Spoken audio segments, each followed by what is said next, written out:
A jury convicting 2 militia members for conspiring to travel to the border and kill border agents and migrants crossing illegally. This as NewsNation was on the ground shortly before shots were fired across the border at Texas National Guard members. NewsNation border correspondent Jorge Ventura joining us live with us in Eagle Pass, Texas. Jorge. Yeah, that's right, Natasha. We were here actually on the ground when those shots were fired from across the southern border towards Texas National Guard members. And that shooting targeting U.S. Border Patrol agents came on the same day that a jury convicted 2 militia members of plotting to kill U.S. Border Patrol agents and illegal migrants.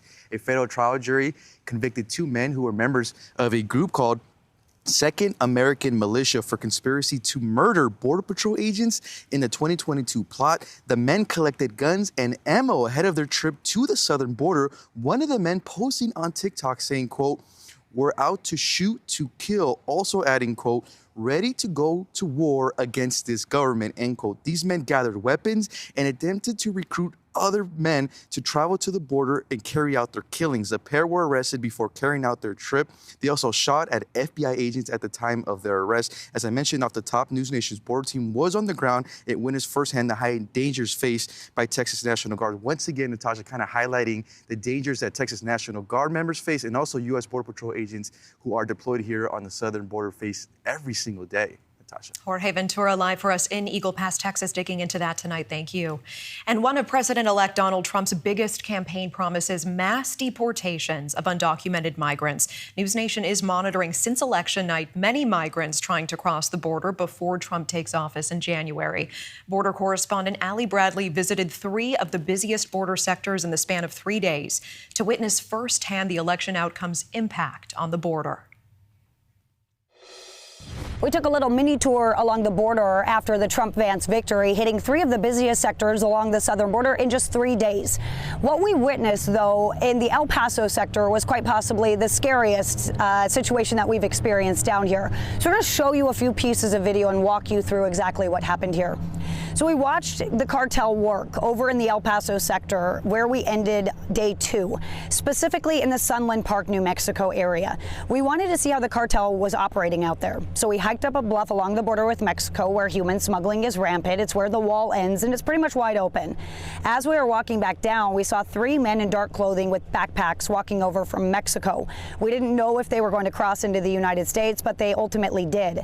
We followed their route quietly. We met them at a bend face to face where they luckily chose to flight instead of fight and did not end up engaging with us whatsoever. So we did alert Border Patrol.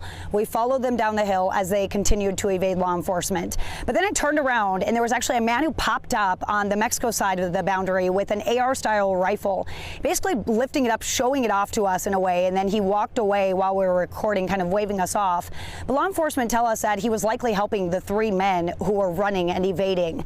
See, throughout the afternoon, they were scouting that area. They were up on the ridge waiting. They were waiting for that kind of opportunity where it is clear to send illegal immigrants across the border illegally. Texas National Guard saying that shots were actually fired from Mexico towards soldiers in the area that we were at the night that we were there and then again the following morning. Now, what we witnessed really underscores the concern from some Americans living near the border that smugglers like this can escape without prosecution. We've spoken to many people who agree with Donald Trump's immigration policies about how to handle situations like this. But not everybody who lives here thinks the same. We spoke to an immigration advocate who says that some of the pending policies will only increase the violence from the cartel.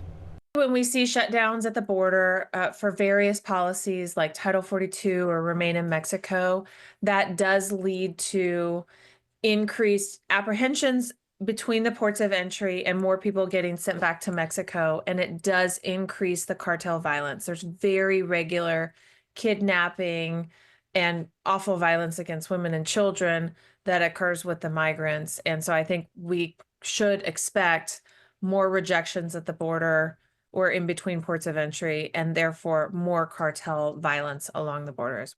Now, Natasha, we ended our 3-day kind of border tour here in Eagle Pass, Texas, in the Del Rio sector, which is pretty fitting because this kind of became the epicenter for the crisis for illegal immigration, where we were seeing 4,000 people a day in December streaming across the border, ending up under the international bridge here.